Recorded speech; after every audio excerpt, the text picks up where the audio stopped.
거지는 비켜! 토요일 오후 서울 강남의 고급 백화점 앞이었어요. 85살 박순자 할머니는 구분 등으로 폐지 뭉치를 리어카에 싣고 있었습니다. 갑자기 날카로운 남자 목소리가 들렸습니다. 명품 정장을 입은 남자 강도연이 짜증스러운 표정으로 순자의 어깨를 밀쳤어요. 순자는 비틀거리며 넘어질 뻔했습니다. 그 순간 여보, 그러지 마세요. 할머니 괜찮으세요? 따뜻하고 아름다운 목소리. 순자는 부축하는 여성의 얼굴을 돌아봤어요. 심장이 터질 듯 요동쳤어요. 숨이 막혔습니다. 우아한 머리, 크림색 원피스를 입은 그 여성의 얼굴은 30년 전 교통사고로 죽은 며느리 이영희와 똑같았습니다. 여성의 나비 목걸이가 햇볕에 반짝였습니다. 오늘도 시청해주시는 선생님 감사합니다. 어디서 듣고 계신지 댓글에 적어주시고 구독과 좋아요 눌러주세요. 사연 시작하겠습니다. 그 아이였습니다. 순자의 눈에서 30년간 꾹꾹 눌러 담아왔던 눈물이 폭포처럼 쏟아졌어요. 떨리는 입술로 중얼거렸습니다. 지우야. 강지우는 의아한 표정으로 순자를 바라봤어요. 그 절박한 눈빛을 보며 지우의 가슴 한편이 이상하게 아려왔습니다. 할머니 넘어지셔서 어떡해요? 순자는 대답할 수 없었습니다. 목이 메었어요. 30년 동안 수없이 연습했던 말들이 목구멍에서 맴돌기만 했습니다. 지우는 남편을 제지하며 넘어질 뻔한 순자를 부축했어요. 할머니가 왜 제 이름을 아세요? 지우의 당황스러운 질문이었습니다. 하지만 도연이 차갑게 지우의 팔을 잡아 끌었습니다. 가요.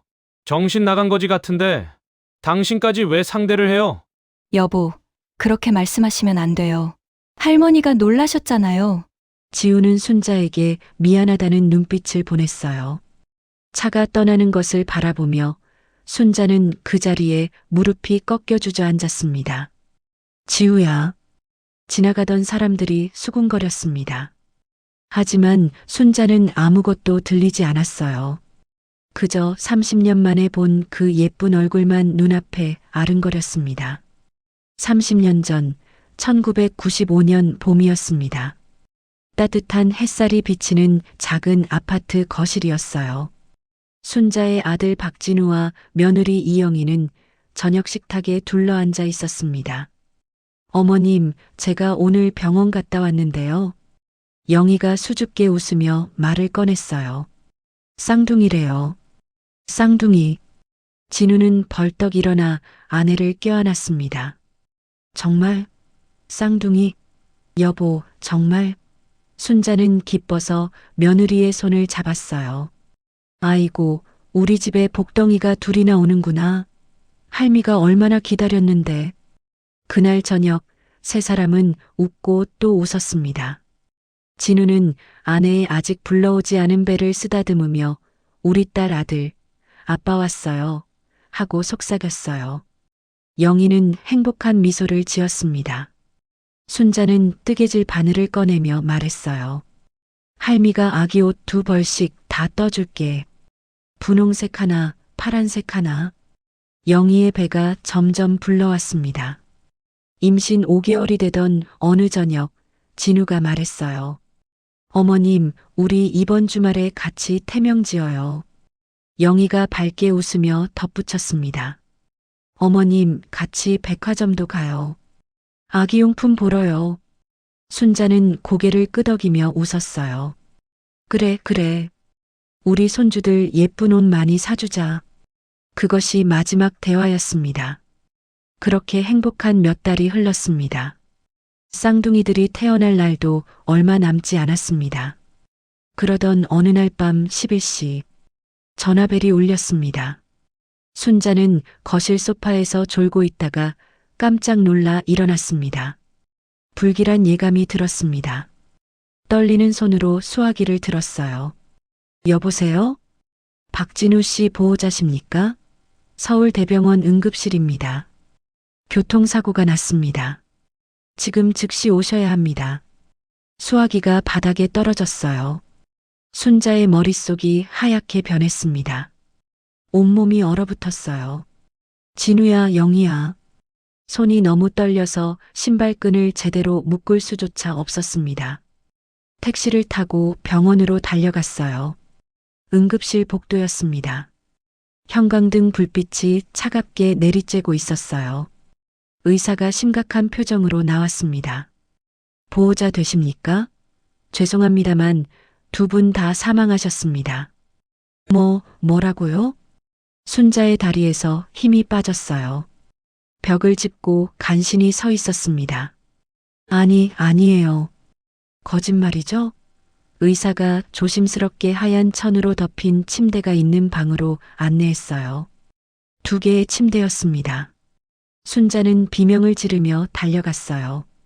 진우야. 하얀 천을 젖히는 순간 아들의 차가워진 얼굴이 보였습니다. 눈을 감고 있는 평화로운 얼굴이었어요. 하지만 숨을 쉬지 않았습니다. 순자는 아들의 몸을 흔들었어요. 진우야, 엄마야, 일어나, 제발, 눈 떠, 엄마가 왔어.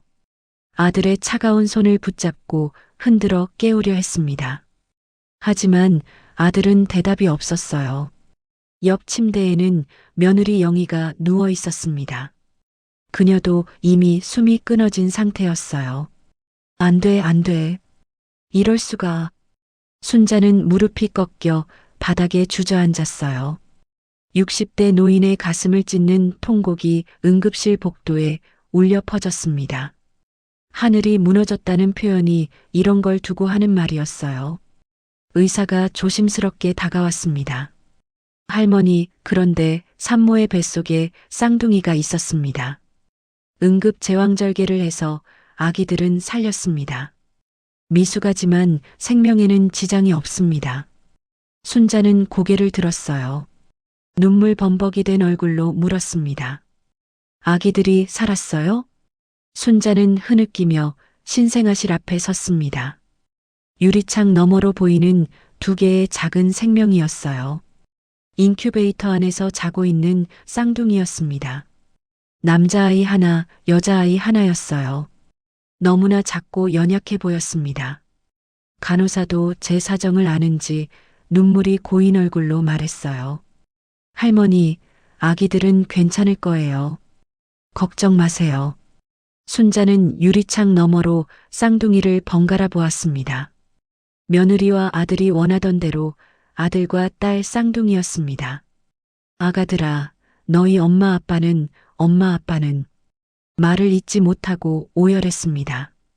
하지만 순자는 알고 있었습니다.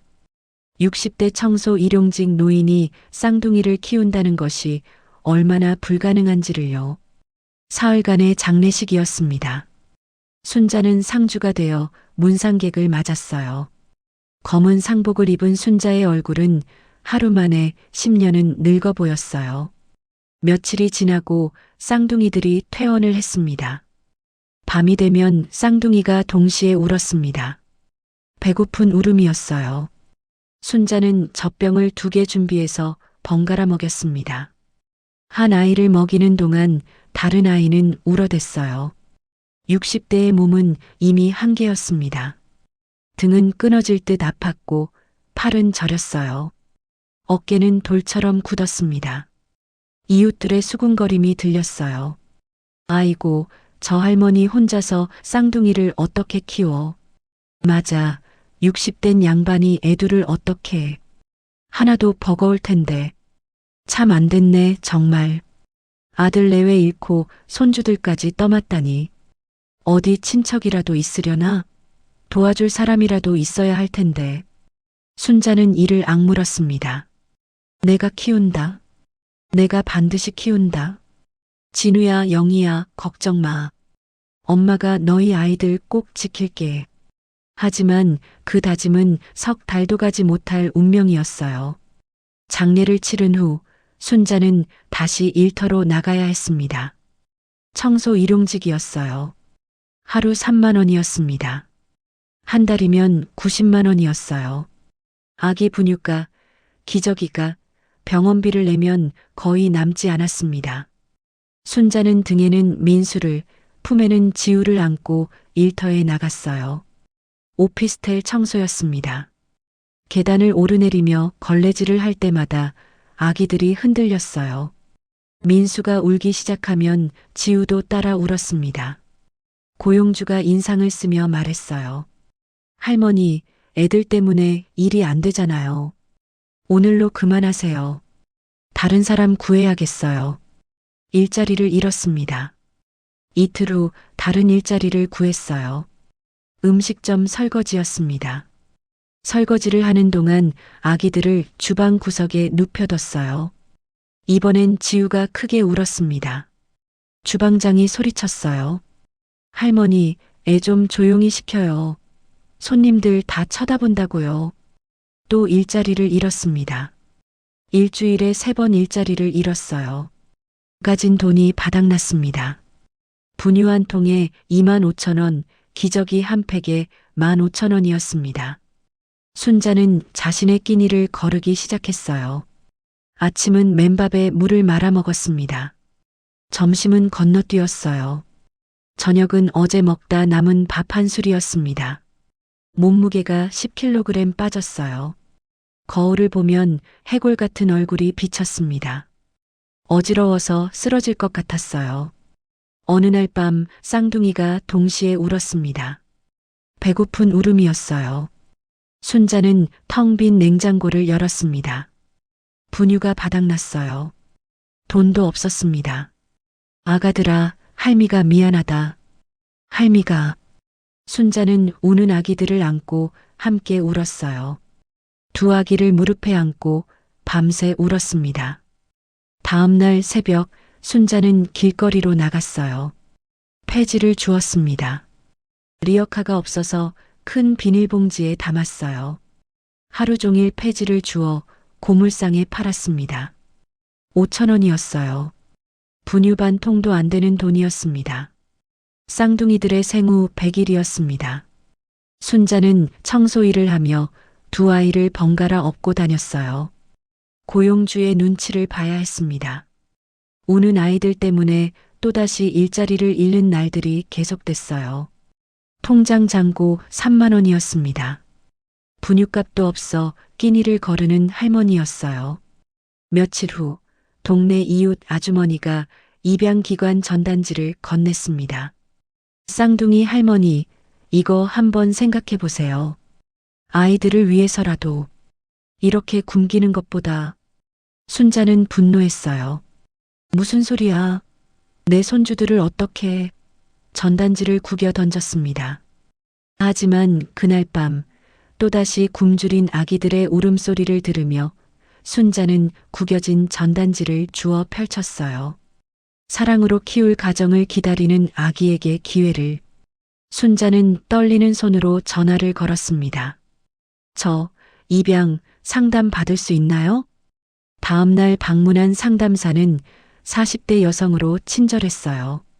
쌍둥이를 보며 말했습니다. 아이고, 예쁜 아기들이네요. 할머니, 너무 자책하지 마세요. 두 아이를 다 좋은 집으로 보낼 수도. 안 돼요. 순자는 소리쳤습니다. 한 명만이요. 아들은, 대를 이을 아들은 내가 키울 거예요. 상담사는 이해한다는 듯 고개를 끄덕였어요. 그럼 여자아이를 보내시겠다는 말씀이시죠? 마침 정말 좋은 가정이 있습니다. 재벌그룹 임원 부부예요. 결혼한 지 10년이 넘었는데 불임이라 아기를 간절히 원하시는 분들이고요. 경제적으로 여유가 있어서 아이를 최고로 키우실 겁니다. 순자는 고개를 떨구고 눈물을 흘렸어요. 그분들이 우리 지우를 잘 키워주실까요? 물론입니다. 제가 보증합니다. 입양 날짜가 정해졌습니다. 순자는 그 전날 밤 한숨도 자지 못했습니다. 지우를 품에 안고 있었어요. 작은 손이었습니다. 5개의 손가락을 하나하나 세어보며 입을 맞췄어요. 작은 발이었습니다. 발바닥에 뽀뽀했어요. 부드러운 머리카락이었습니다. 냄새를 맡았어요. 아기 특유의 달콤한 냄새였습니다.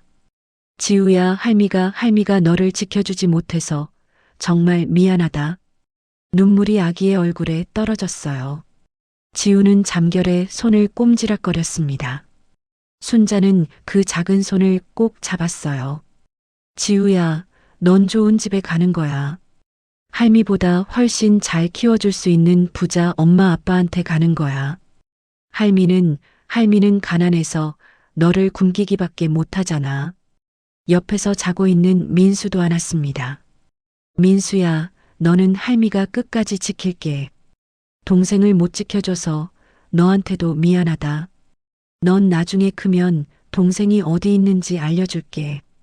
그때 가서 너희 둘이 만나면 할미 용서해다오. 그날 밤 순자는 쌍둥이를 양쪽에 눕혀두고 둘을 번갈아 보며 밤을 샜어요. 눈물만 흘렸습니다. 아침 9시였습니다. 입양기관에서 보낸 검은색 승용차가 도착했어요. 중년 부부가 내렸습니다. 남편은 깔끔한 양복, 아내는 고급스러운 원피스였어요. 두 사람 모두 따뜻한 미소를 지었습니다. 할머니, 처음 뵙겠습니다. 저희가 지우를 정말 소중히 키우겠습니다. 순자는 지우를 안고 마지막 순간을 보냈어요. 손자락 하나하나에 입을 맞췄습니다.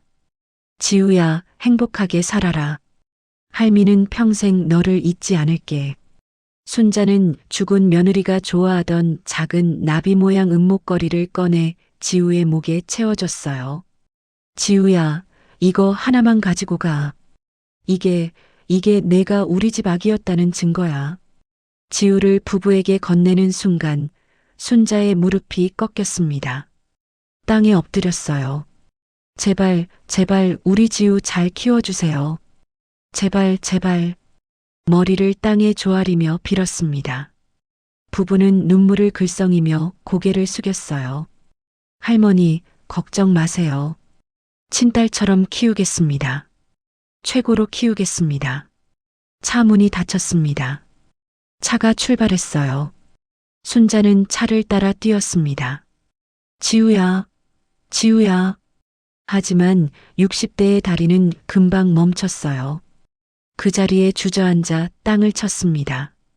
지우야, 할미가 미안해. 목이 쉬도록 울부짖었어요. 지나가던 사람들이 쳐다봤습니다. 하지만 아무도 다가오지 않았어요. 순자는 한참을 그 자리에서 울었습니다. 집에 돌아와 방문을 열자 지우의 작은 옷가지들이 있었어요. 분홍색 내에 작은 양말, 모자였습니다. 순자는 그것들을 가슴에 안고 하염없이 울었어요. 등 뒤에서 민수가 울음을 터뜨렸습니다. 배고픈 울음이었어요. 순자는 민수를 안으며 속삭였습니다. 미안하다. 할미가 내 동생을 지켜주지 못했다. 미안하다, 민수야. 순자는 민수에게 젖병을 물렸어요. 민수는 울음을 그치고 젖병을 빨았습니다.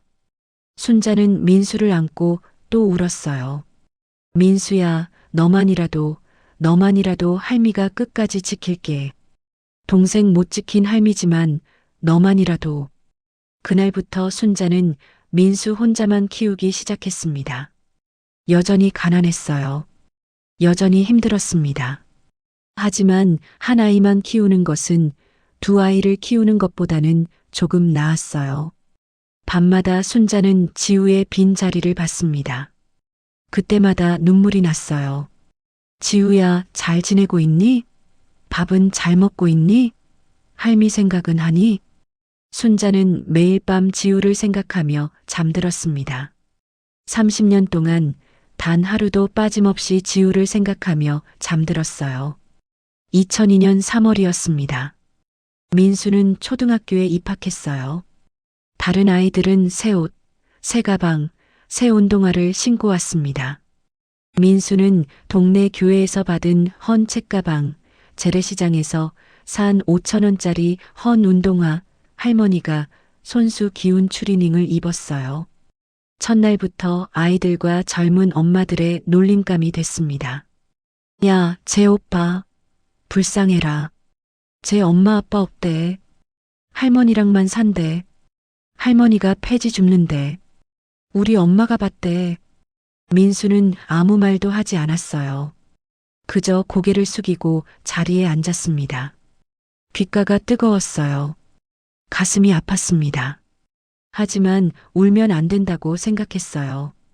할머니가 속상해 하실 거니까요. 점심시간이었습니다. 다른 아이들은 화려한 도시락을 꺼냈어요. 햄버거, 돈가스, 김밥, 과일, 떡볶이였습니다. 민수는 할머니가 싼 흰밥과 김치, 계란 후라이를 꺼냈어요. 할머니가 돈이 없어도 계란 후라이는 꼭 넣어주십니다. 옆자리 아이가 코웃음을 쳤습니다. 너 그거 먹어? 반찬 맛있는 거 없네? 매일 계란이네. 민수는 참았어요. 속이 상해서 입맛이 없었지만, 하지만 할머니 생각에 끝까지 다 먹었습니다. 눈물을 삼키며 먹었어요. 몇 년이 흘렀습니다. 민수는 여전히 가난했어요. 학교에서 학용품을 준비해 오라고 하면 민수는 준비할 수 없었습니다. 색연필 세트, 크레파스, 공책. 할머니께 말씀드릴 수 없었어요. 할머니가 폐지를 주워 버는 하루 5,000원으로는 택도 없었습니다. 민수는 친구들에게 빌려 썼어요. 야, 박민수. 또 빌려달라고? 너 돈 없어? 너 맨날 빌려 쓰기만 하네. 너네 집 진짜 가난하구나.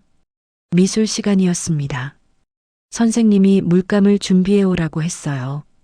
민수는 준비하지 못했습니다. 선생님이 차갑게 말했어요.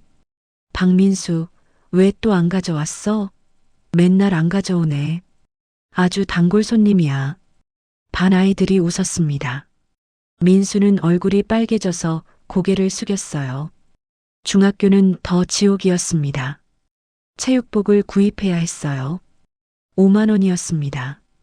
할머니는 한 달을 굶다시피 해서 체육복을 사줬어요. 하지만 다른 아이들은 메이커 운동화, 고급 가방을 갖고 왔습니다. 체육 시간이었어요. 민수는 헌 운동화를 신고 뛰었습니다. 운동화 밑창이 떨어져서 뛸 때마다 펄럭거렸어요. 아이들이 손가락질하며 웃었습니다. 야, 박민수 운동화 봐. 밑창 떨어졌어. 저거 70년대 스타일 아냐? 민수는 참았어요.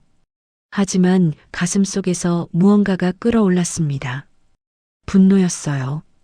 수치심이었습니다. 자괴감이었어요. 담임 선생님도 냉대했습니다. 어느 날 상담 시간에 민수를 불렀어요. 박민수, 너는 성적도 중하위권이고 그냥 일찍 취직 준비나 해. 공부는 너 같은 애들 하는 게 아니야. 할머니 도와드려야지. 민수는 그 말을 듣고 충격을 받았습니다. 나 같은 애들? 민수는 집에 돌아와 할머니 몰래 울었어요. 중학교 2학년 가을이었습니다. 민수는 더 이상 견딜 수 없었어요. 학교에 가면 놀림당하고 선생님에게 무시당하고 친구들에게 따돌림 당했습니다. 어느 날 저녁 민수는 할머니에게 말했어요. 할머니, 저 학교 그만둘래요. 순자는 놀라 수저를 떨어뜨렸습니다. 민수야, 무슨 소리야. 공부해야지. 전 공부에 재능이 없어요. 선생님도 그러셨어요. 저 같은 애들은 공부하는 게 아니래요. 할머니, 전 이제 일해서 돈 벌게요. 할머니, 이제 편하게 쉬세요. 순자는 눈물을 흘렸어요. 민수야, 그건 할미 때문이지. 할미가 무능해서, 할미가 너를 제대로 못 키워서. 아니에요, 할머니. 저 이제 어른이에요. 제가 할머니 모실게요. 할머니, 이제 폐지 줍지 마세요. 제가 돈 벌게요. 민수는 학교를 그만뒀습니다. 15살이었어요. 중학교 중퇴였습니다. 다음 날부터 민수는 건설 현장에서 막노동을 시작했어요. 새벽 6시 출근, 밤 10시 퇴근이었습니다. 하루 5만 원이었어요. 첫날 민수는 벽돌을 날랐습니다. 20kg짜리 벽돌을 한 번에 4개씩 들어야 했어요. 15살 소년의 몸에는 너무 무거웠습니다. 등이 끊어질 것 같았어요. 손에 물집이 잡혔습니다. 밤에 집에 돌아오면 온몸이 쑤셨어요. 하지만 할머니 앞에서는 웃었습니다. 할머니, 저 오늘 5만 원 벌었어요.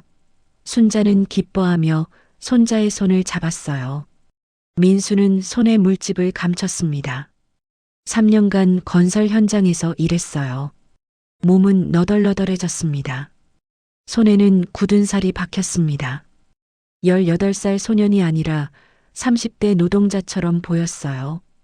2008년 어느 날이었습니다. 건설 현장에서 일하던 민수에게 한 남자가 다가왔어요. 30대로 보이는 남자였습니다. 검은 선글라스, 가죽 재킷이었어요. 야, 너 힘 좀 쓸 줄 아나? 몸도 좋고. 우리 조직에 들어올래? 돈 훨씬 잘 벌어. 하루에 20만 원. 어때? 민수는 처음엔 거절했습니다. 전 괜찮습니다. 하지만 현실은 가혹했어요. 건설 현장에서 받는 하루 5만 원으로는 할머니를 편하게 해드릴 수 없었습니다. 할머니는 여전히 새벽에 일어나 폐지를 주었어요. 70세가 넘었는데도요. 일주일 후 민수는 그 남자에게 연락했습니다. 들어가겠습니다. 첫날 밤이었어요. 민수는 다른 조직원들과 함께 다른 조직과의 싸움에 동원됐습니다. 골목길이었어요. 쇠파이프, 강목이었습니다. 민수는 처음으로 사람을 때렸어요. 주먹에 피가 묻었습니다. 상대방의 피였어요. 민수는 손을 보며 멍했습니다. 내가 사람을 때렸다. 집에 돌아와 화장실에서 손을 씻었어요. 비누로 문질러도 피가 잘 지워지지 않는 것 같았습니다. 민수는 거울을 봤어요. 거울 속에 자신이 낯설었습니다. 민수는 울었어요. 할머니, 저는 나쁜 놈이 되어가고 있어요. 하지만 할머니 앞에서는 웃었습니다. 할머니, 저 이제 좋은 데 취직했어요. 경비 일이에요. 돈 많이 벌어요. 순자는 기뻐하며 손자의 손을 잡았어요. 그래, 우리 민수 다 컸네. 할미가 이제 마음 놓겠다. 민수는 할머니가 보지 못하게 주먹의 상처를 감췄습니다. 그리고 다짐했어요.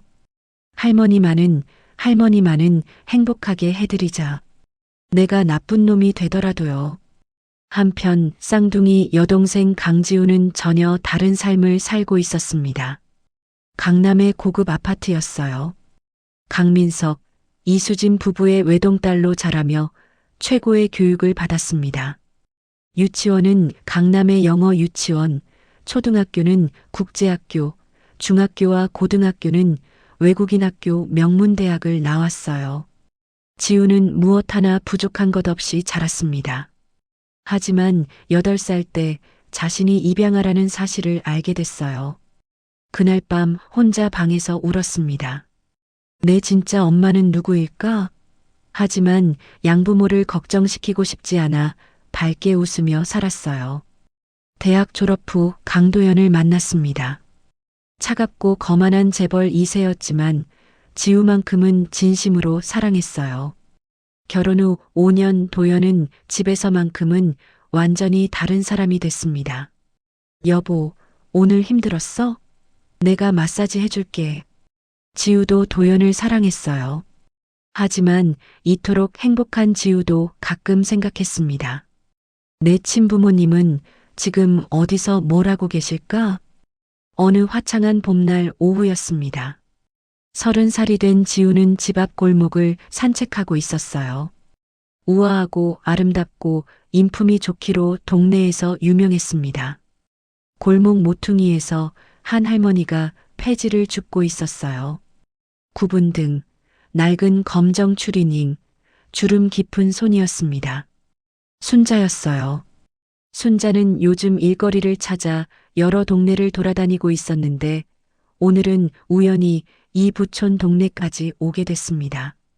지우는 할머니를 보고 가슴 한편이 뭉클했어요. 무언가 설명할 수 없는 친밀감이 들었습니다. 지우는 할머니에게 다가갔어요. 할머니, 힘드시죠? 잠깐만 기다리세요. 지우는 집으로 뛰어들어가 생수와 찰떡, 바나나를 가져왔습니다. 할머니, 이거 드세요. 날씨도 더운데 좀 쉬었다 가세요. 순자는 지우의 얼굴을 봤어요. 참 예쁜 아가씨였습니다. 마음씨도 착해 보였어요. 순자는 미소 지으며 말했습니다. 아이고, 고마워요. 사모님, 친절하기도 하시네요. 천만에요, 할머니. 여기 앉으세요. 제가 옆에 앉아도 될까요? 에구, 옷 버리시는데. 지우는 할머니 옆에 앉았어요. 할머니, 여기서 자주 일하세요? 아니, 오늘 처음 왔어요. 일거리 찾아 여기저기 다니는데 오늘은 여기까지 오게 되었네요. 아, 그러세요? 저 자주 봬요, 할머니. 제가 도와드릴 게 있으면 말씀하세요. 순자는 지우의 따뜻함에 감동했어요. 고마워요, 사모님. 사모님 이름이 뭔지 물어봐도 될라나요? 늙은이가 별걸 다 궁금해하지요? 저요? 강지우예요. 순자의 가슴이 철렁했습니다. 지우?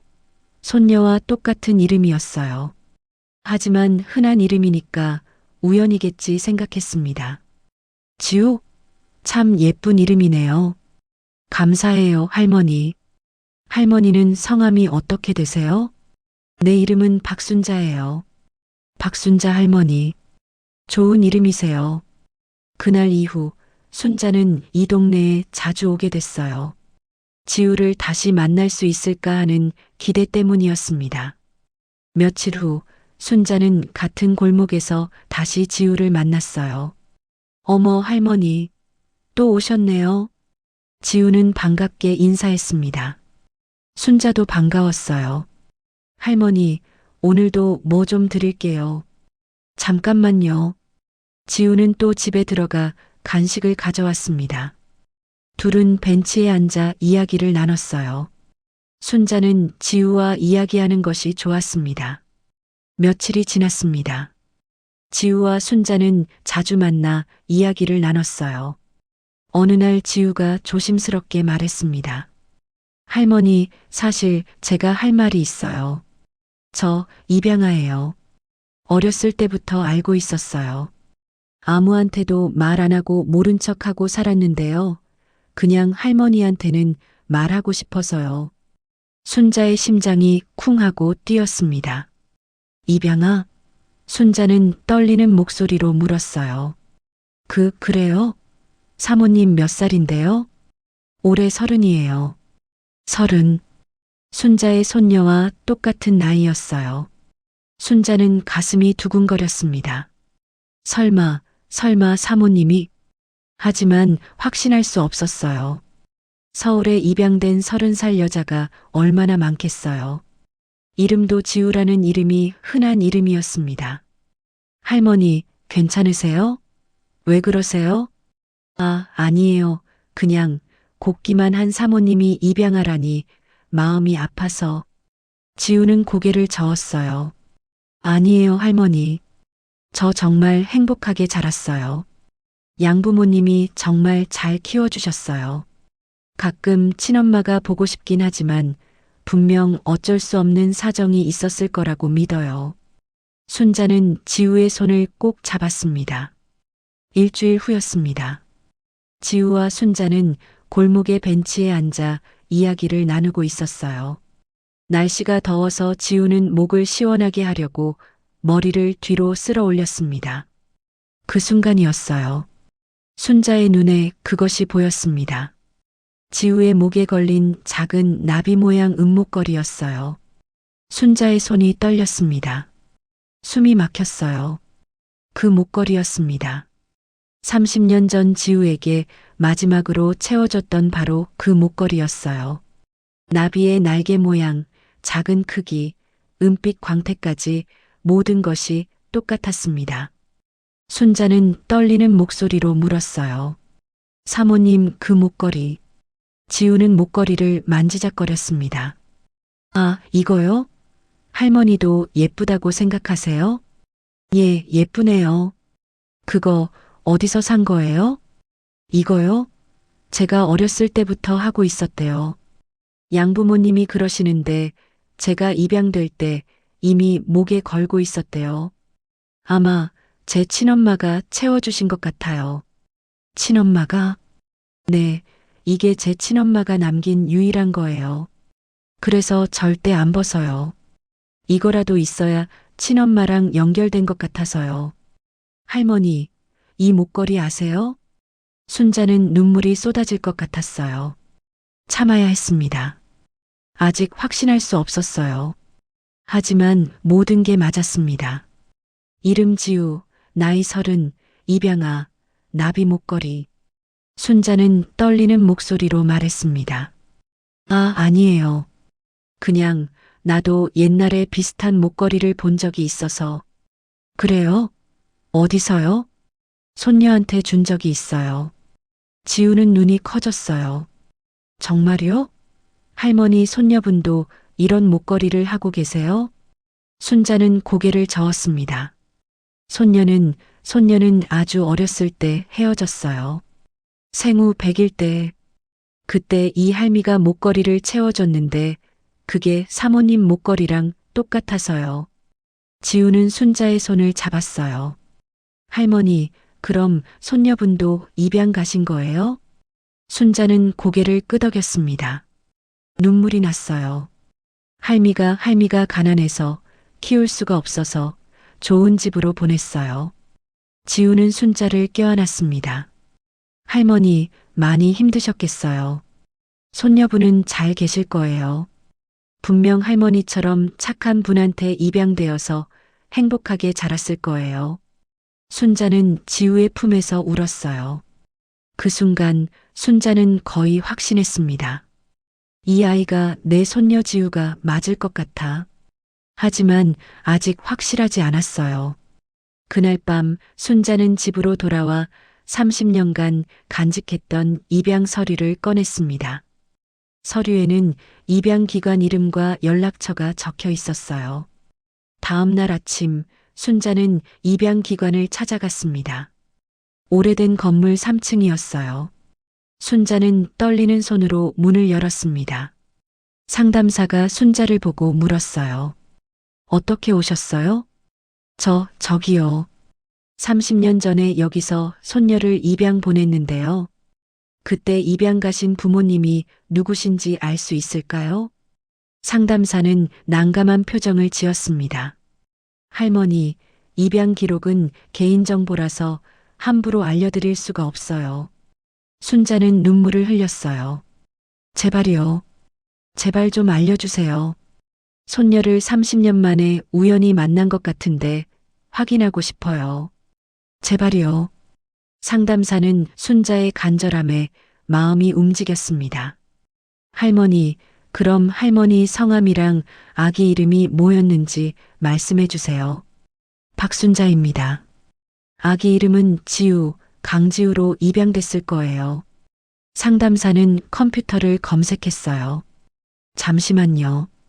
박순자 씨, 1995년 여자 아기 입양.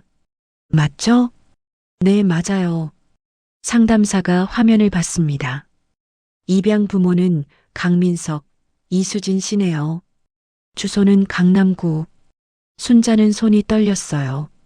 강민석, 강수진, 강남구. 모든 게 맞았습니다. 혹시 직업도 나와 있나요?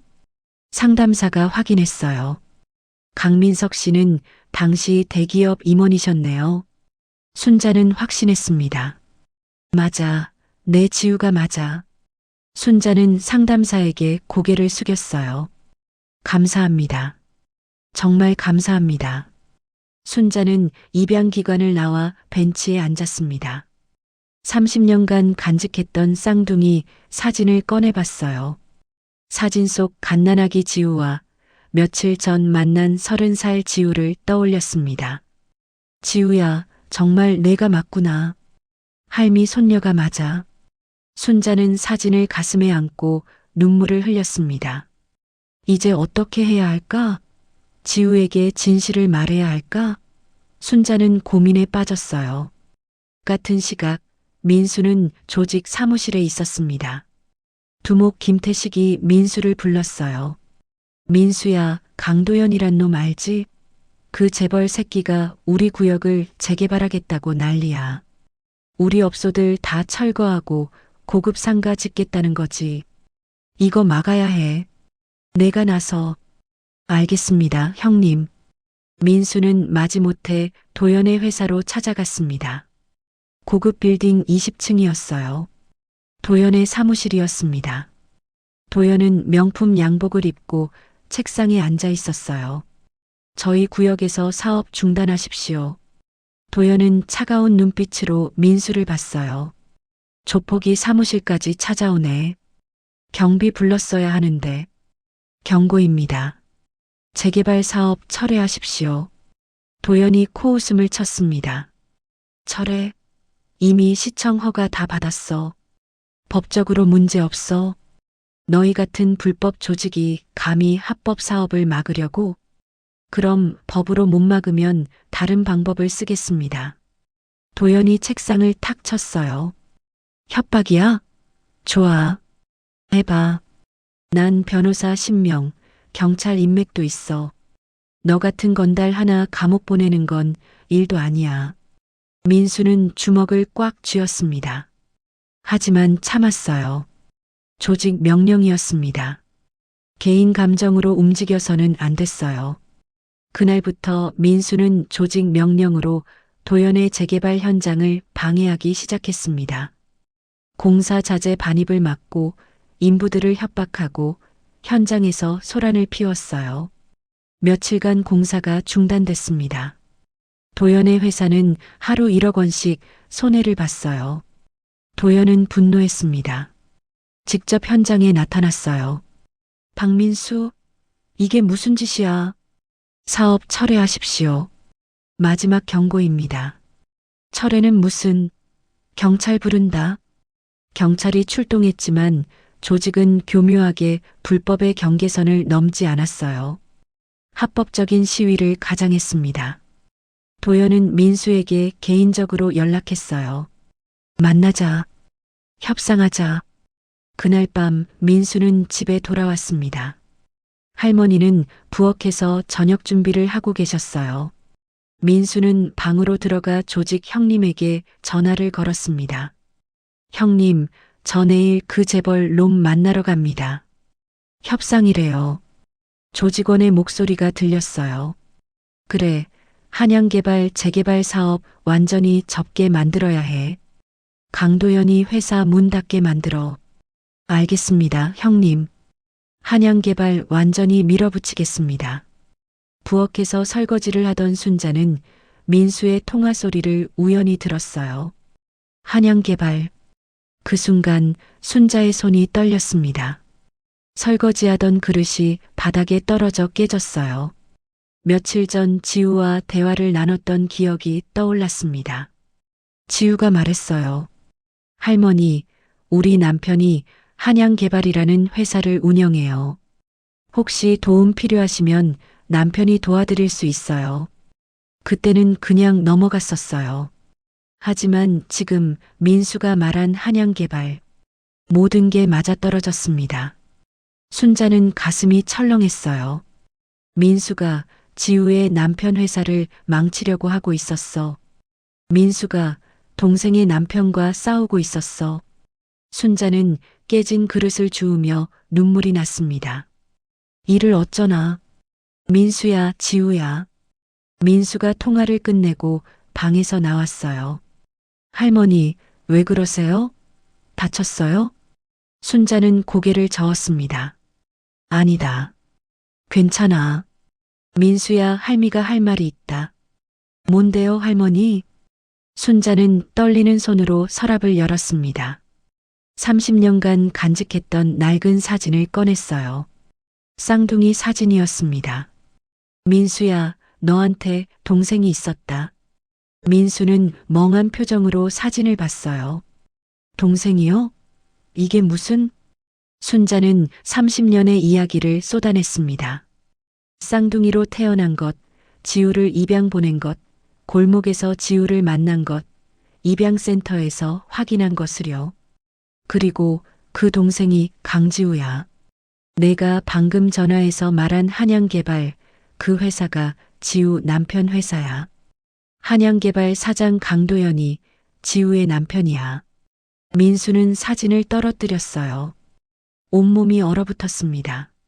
제 동생이 그 재벌의 아내라고요? 그래, 내 쌍둥이 여동생이야. 민수는 무릎이 꺾여 바닥에 주저앉았습니다. 세상에, 제가 동생의 남편을 협박하고 있었다고요? 순자는 민수를 안으며 울었어요. 미안하다. 할미가 진작 말했어야 했는데. 그날 밤 민수는 잠을 이루지 못했습니다. 30년간 몰랐던 쌍둥이 동생이었어요. 그 동생의 남편을 자기가 괴롭히고 있었습니다. 내가 동생을 힘들게 하고 있었어. 동생의 남편 회사를 망치려고 하고 있었어. 민수는 결심했어요. 조직을 배신하더라도 동생을 지켜야 해.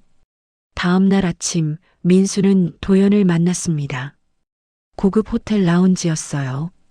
강 사장님, 뭐, 협상하러 왔어? 민수는 고개를 숙였습니다. 죄송합니다.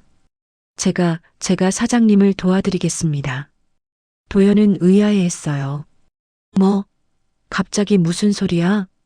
재개발 사업 진행하십시오. 제가 조직을 설득하겠습니다. 아니, 제가 조직을 떠나겠습니다. 너 무슨 속셈이야? 민수는 눈물을 글썽이며 말했어요. 사장님의 아내 강지우가 제 동생입니다. 쌍둥이 동생이에요. 도연은 충격을 받았습니다. 뭐라고? 민수는 가방에서 쌍둥이 사진을 꺼냈어요. 도연은 사진을 보며 입을 다물지 못했습니다. 사진 속에는 갓난아기 2명이 나란히 누워 있었어요. 한 아이의 얼굴이 지우와 닮았습니다. 그래서 저는 동생을 지켜야 합니다. 강 사장님 회사가 잘 되어야 동생이 행복하니까요. 도연은 말문이 막혔어요. 조폭이 자기 동생을 위해 조직을 배신하겠다고? 민수는 일어나 고개를 숙였습니다. 그럼 전 이만 가보겠습니다. 민수는 조직 사무실로 찾아갔어요. 두목 김태식 앞에 섰습니다. 형님, 저 이 일에서 빠지겠습니다.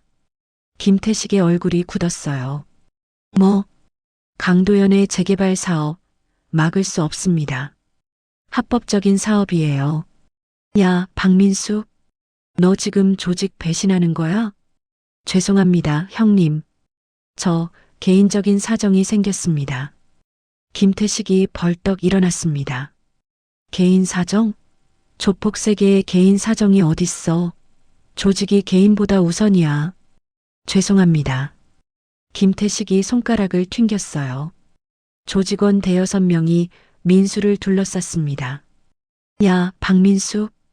배신자는 가만 안 둬. 조직원들이 민수를 때리기 시작했습니다. 얼굴, 배, 등이었어요. 주먹이 날아왔습니다. 발길질이 들어왔어요. 민수는 맞으면서도 반항하지 않았습니다. 동생을 위해서 이 정도는. 1시간 후 민수는 피투성이가 되어 골목에 버려졌어요. 갈비뼈 2대가 부러졌고 얼굴은 피범벅이었습니다. 왼쪽 눈이 부어올랐어요. 입술이 찢어졌습니다. 민수는 골목 바닥에 누워 하늘을 봤어요. 지우야, 이제 끝났어. 다 해결했어. 도연은 민수가 조직에 버림받았다는 소식을 부하 직원에게 들었어요. 급히 병원으로 달려갔습니다. 민수는 응급실 침대에 누워 있었어요. 온몸이 붕대로 감겨 있었습니다. 형님, 민수는 눈을 떴어요. 사장님. 도연은 민수의 손을 잡았습니다. 형님, 왜 이렇게까지? 동생이 행복해야 하니까요. 형님, 저를 위해 조직을 배신하고 이렇게 맞으셨어요? 괜찮습니다. 동생만 행복하면. 도연은 무릎을 꿇고 민수의 손을 두 손으로 잡았어요. 형님, 정말 죄송합니다. 제가 형님을 몰라봤습니다. 아닙니다. 며칠 후 민수는 병원에서 퇴원했습니다. 도연이 차로 민수를 데리러 왔어요. 형님, 우리 집으로 가시죠. 제 아내가 형님을 만나고 싶어 합니다. 민수는 긴장했습니다. 30년 만에 만나는 쌍둥이 동생이었어요. 도연의 집이었습니다. 고급 아파트 펜트하우스였어요. 문이 열렸습니다. 지우가 서 있었어요. 우아한 원피스를 입고 밝게 웃고 있었습니다. 여보, 이분이 누구세요? 도연은 지우의 손을 잡았어요. 여보, 이분이 당신의 오빠야. 쌍둥이 오빠. 지우는 멍했습니다. 뭐라고요? 도연은 모든 이야기를 했습니다. 순자 할머니, 입양, 쌍둥이, 민수의 희생까지요. 지우는 민수를 보며 눈물을 흘렸어요. 정말 제 오빠세요? 민수도 눈물을 흘렸습니다. 지우야, 미안해. 오빠가 늦게 찾아서. 두 사람은 30년 만에 처음으로 껴안았습니다. 쌍둥이의 재회였어요. 도연도 옆에서 눈물을 흘렸습니다. 지우야, 우리 할머니 만나러 가자. 지우는 가슴이 뛰었습니다. 할머니.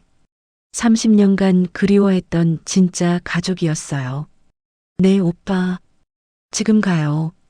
민수는 지우를 데리고 순자의 집으로 향했습니다. 낡은 다세대 주택 2층이었어요. 좁은 계단을 올라갔습니다. 지우는 손이 떨렸어요. 오빠, 저 떨려요. 괜찮아. 할머니가 정말 보고 싶어 하셨어. 문 앞에 섰습니다. 민수가 초인종을 눌렀어요. 문이 열렸습니다. 순자가 서 있었어요. 낡은 앞치마를 두른 순자였습니다. 하지만 얼굴에는 환한 미소가 가득했어요. 순자는 지우를 봤습니다. 30년 만이었어요. 지우도 할머니를 봤습니다. 골목에서 만났던 그 할머니였어요. 할머니? 지우야. 두 사람은 문 앞에서 그대로 얼싸안았습니다. 순자는 지우를 꽉 안으며 울었어요. 지우야, 지우야. 우리 지우. 지우도 할머니를 안으며 울었습니다. 할머니, 정말 제 할머니세요? 그래, 할미야. 내가 내 친할머니야. 30년간 참았던 눈물이 폭포처럼 쏟아졌어요. 순자는 지우의 얼굴을 어루만졌습니다. 손가락으로 지우의 눈, 코, 입을 하나하나 쓰다듬었어요. 할미가 너를 보냈어. 미안해. 정말 미안해. 아니에요, 할머니. 괜찮아요. 전 행복했어요. 할머니가 저를 좋은 곳으로 보내주셔서 전 정말 행복하게 자랐어요. 고맙다, 지우야. 할미를 원망하지 않아줘서. 민수도 옆에서 눈물을 흘렸습니다. 세 사람은 문 앞에서 한참을 안고 울었어요. 집 안으로 들어갔습니다. 좁은 방이었어요. 하지만 깨끗했습니다. 순자는 지우를 안치고 차를 내왔어요. 지우야, 할미가 너한테 할 말이 있어. 네, 할머니. 순자는 30년 전 이야기를 꺼냈습니다. 입양 보내던 그날 밤 이야기였어요. 할미가 그날 밤 너를 안고 밤을 샜어. 내 손가락 하나하나에 입을 맞췄지. 내 발에도 머리카락에도.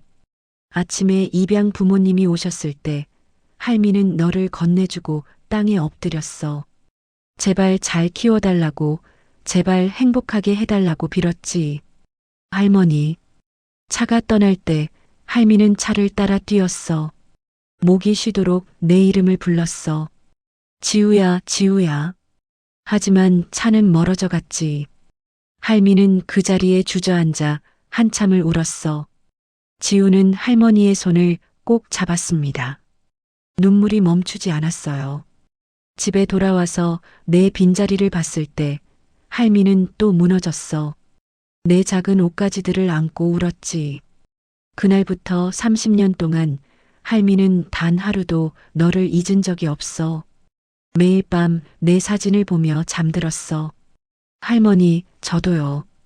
저도 진짜 가족 생각 많이 했어요. 이 목걸이 만지면서요. 지우는 목에 나비 목걸이를 만졌습니다. 순자는 그 목걸이를 보며 또 눈물을 흘렸어요.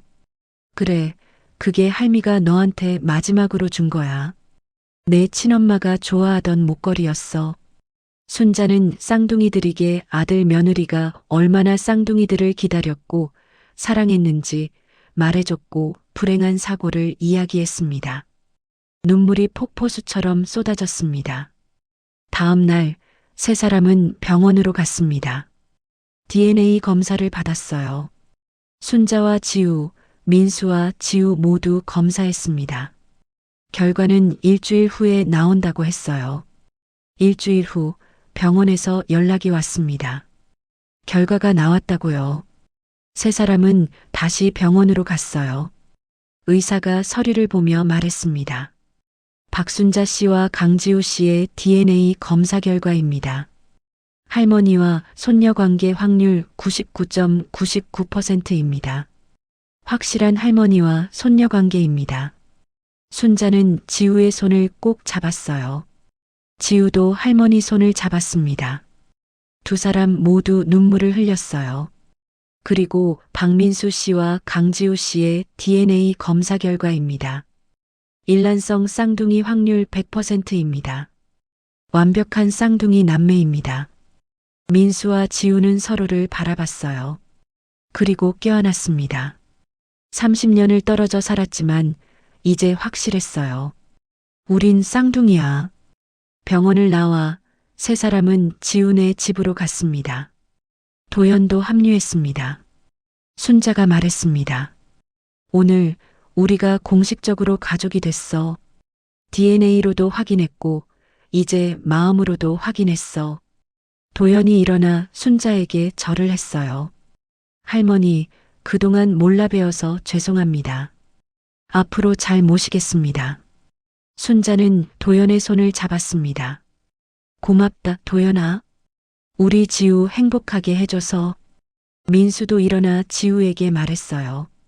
지우야, 오빠가 늦게 찾아서 미안해. 앞으로 평생 지켜줄게. 지우는 오빠를 안았습니다. 오빠 고마워요. 저를 위해 조직까지 배신하고 맞으면서도 저를 지켜줘서. 도연이 민수에게 말했어요. 형님, 다음 주부터 저희 회사에서 일하시는 게 어때요? 정식 직원으로 모시고 싶습니다. 민수는 고개를 저었습니다. 아닙니다. 저는 제가 할 수 있는 일을 찾아볼게요. 도연이 웃으며 말했어요. 형님, 식당 차리시는 건 어때요? 제가 자금 지원해 드릴게요. 쌍둥이 식당 어때요? 민수는 눈이 커졌습니다. 식당이요? 네, 형님. 형님이 요리 좋아하시잖아요. 할머니도 같이 도와주시고요. 순자가 손뼉을 쳤어요. 좋다. 쌍둥이 식당.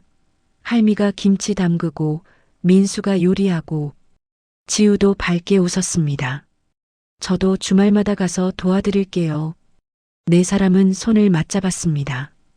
30년 만에 다시 만난 가족이었어요. 이제 시작이었습니다. 식당을 나오며 지우가 할머니 팔짱을 꼈어요. 할머니, 이제 자주 뵐 수 있죠? 그럼 할미 집에 놀러와. 매일 와도 돼. 민수도 할머니 반대편 팔짱을 꼈습니다.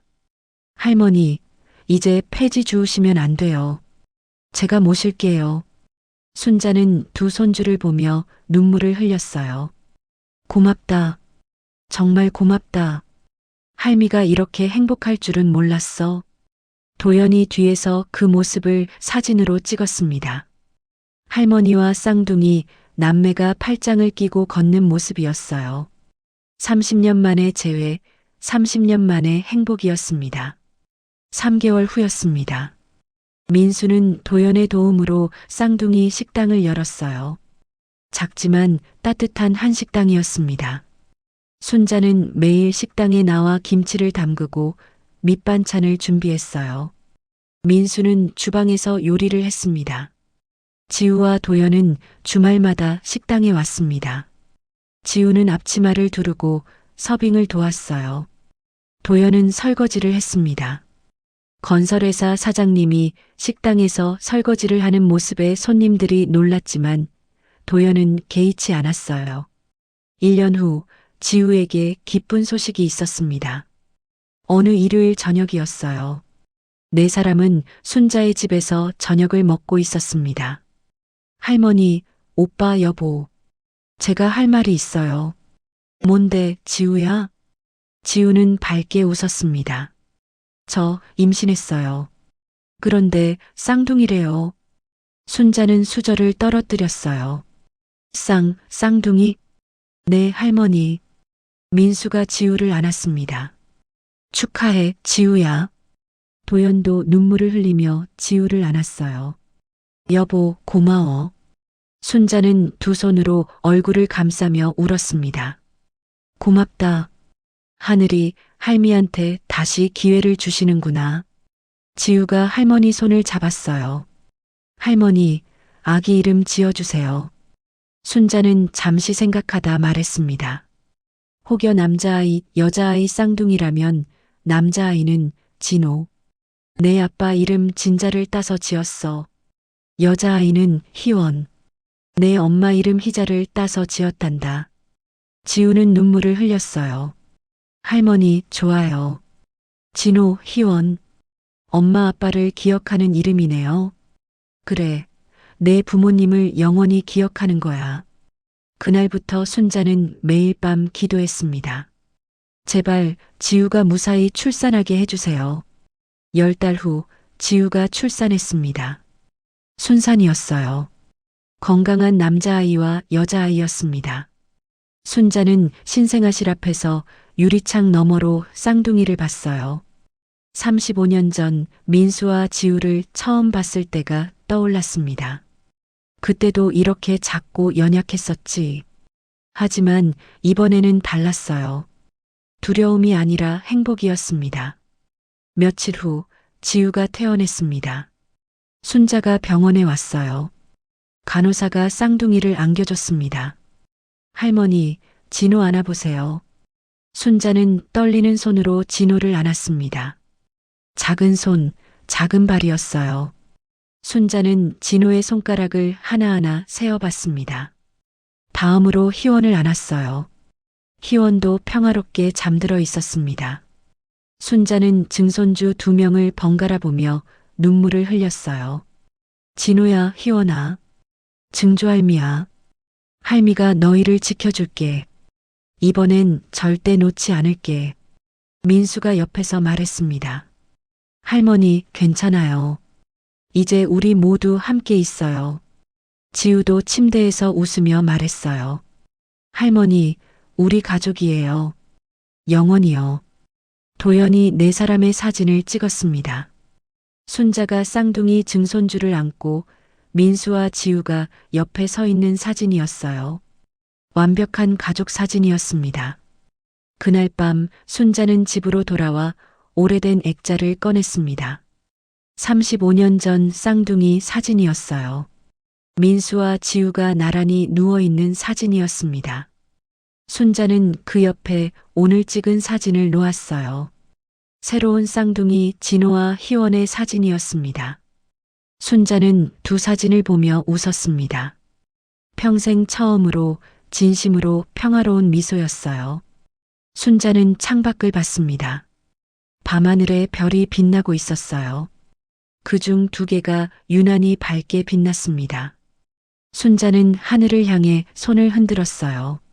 하늘에 있는 아들 며느리 내외의 이름을 불렀습니다. 진우야, 영희야. 내가 너희 아이들 잘 키웠지? 이제 너희 손주들도 태어났어. 하늘에서 지켜봐다오. 순자는 편안하게 잠들었습니다. 35년 만에 처음으로 악몽 없는 잠이었어요. 이제 어떤 한도 없는 순자에게는 편안한 잠이었습니다. 오늘 이야기 어떠셨나요? 어쩔 수 없이 쌍둥이를 보내야만 했던 할머니께 해주시고 싶은 말이 있다면 댓글로 써주세요. 구독과 좋아요 눌러주시면 큰 힘이 됩니다.